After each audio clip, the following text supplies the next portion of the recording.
Hi, my name is Aya, and today I will be discussing sexual expression, specifically sexual attraction, and how it impacts both straight relationships and lesbian relationships.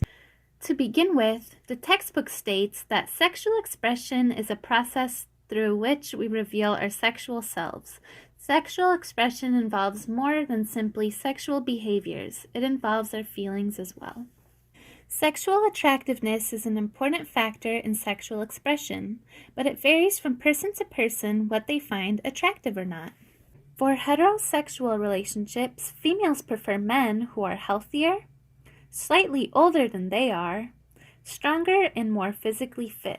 A reason why women prefer men who are older than they are is because an older man is likely to be more stable and mature and to have greater resources to invest in children.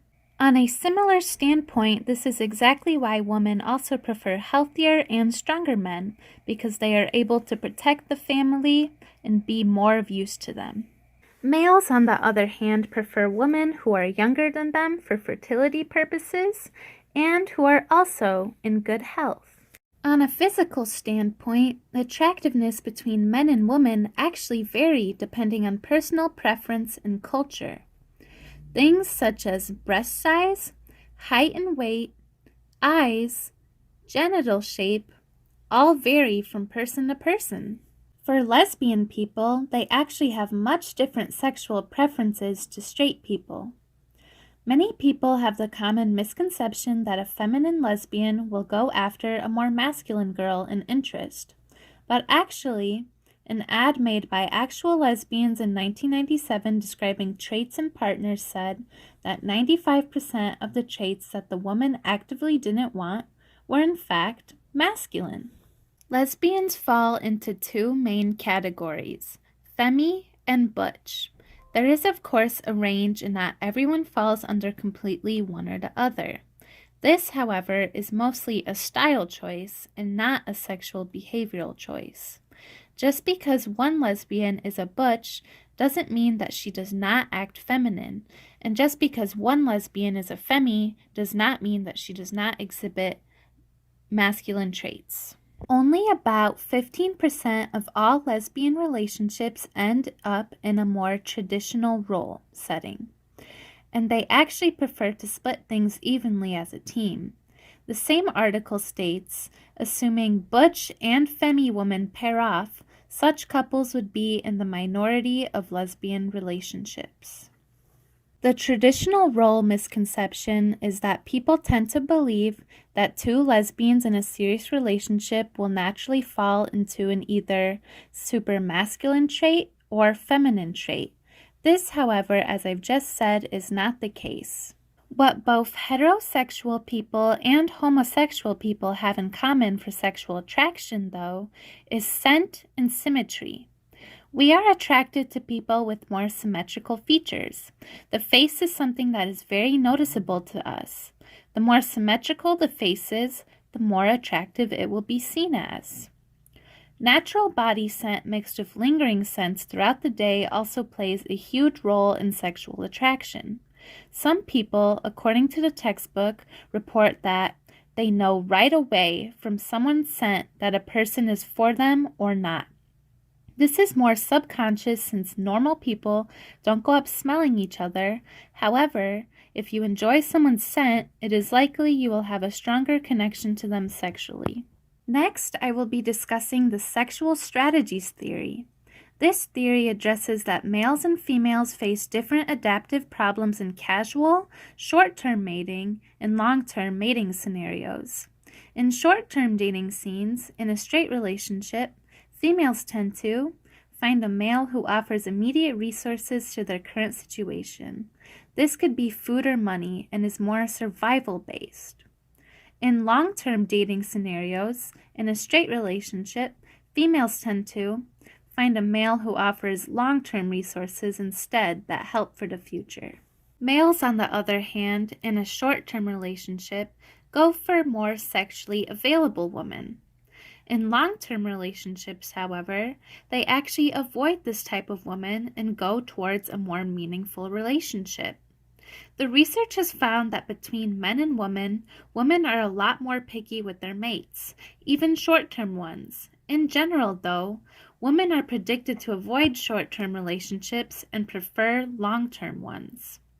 Men possess more desire than women for a variety of sexual partners and are more likely to pursue short-term relationships. This behavior, from an animal standpoint, would maximize reproduction success. On an easier to understand standpoint, men are more, slutty than women. The results of research studies related to the sexual strategies theory found that men are more likely than women to exchange in sex outside of a committed relationship. Men are more likely than women to be sexually non-exclusive multiple times with different partners. Men are quicker than women to consent to having sex after a brief period of time, and men are less likely than women to regret hookups in short-term sexual relationships. Lesbians, on the other hand, are very different again. The main sexual strategy most lesbians use is called the U-hauling strategy. This basically means that two women in a relationship will move in with each other after only knowing each other for just a few months and last for the rest of their lives. Of course, not every lesbian does this, but it is more common for lesbians to stay in long-term and monogamous relationships than heterosexual couples. It is believed that this strategy has formed because in older decades, being homosexual was something that had to be kept secret. If two lesbians were fortunate enough to be together, they would lock in and hold on for dear life. Luckily, this is no longer the case, but even as times evolved, lesbians still follow this tradition to this day. Please split into groups, talk to the people at your table, and answer the following questions. 1. In heterosexual relationships, why do you think women avoid short-term relationships, and why do you believe that men go after short-term relationships more frequently than women?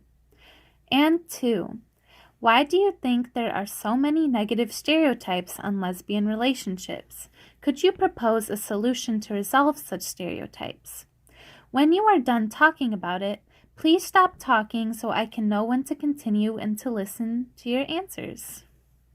Lastly, I will be discussing hookups in college scenarios. A hookup is a type of casual sex that is even shorter than a short-term sexual relationship. They are often referred to as one-night stands and are a pretty regular thing in today's culture. However, the research states that most young adults prefer to have sex in a romantic relationship in contrast to hooking up. A study revealed that 65% of college-aged women and 45% of college-aged men had hoped their hookup encounter would develop into a committed relationship.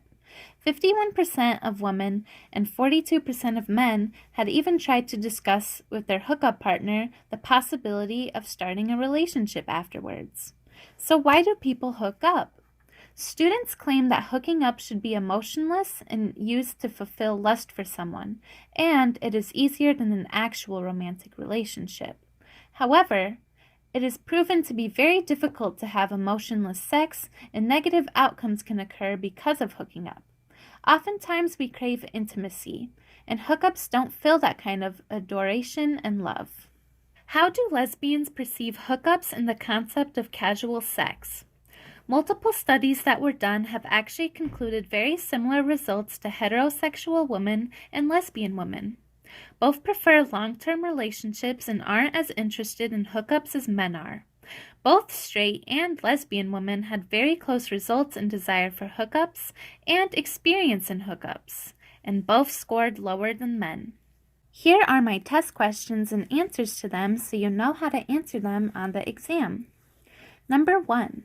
Why do lesbians prefer to use the U-Haul approach as a sexual strategy when finding a partner rather than the traditional strategies that heterosexual people use? The answer to this question is because of a very difficult past, lesbians just didn't have the luxury to pick and choose partners. They had to stick with whoever they got lucky enough to be with, and this resulted in really fast relationships. It is only now in recent days that lesbians can be more open, and even then, they still follow this U-Haul approach. The second question is, why do you think symmetry and scent plays an important role in sexual attraction? The answer to this question is that when things are perceived as more perfect or straight, it looks more beautiful and attractive to us, especially on the face. Scent is also important because of animalistic urges inside of us. When we find someone that smells good to us, they become more attractive to us as a result. Thank you for listening to my presentation, and I hope that everything was clear and made sense.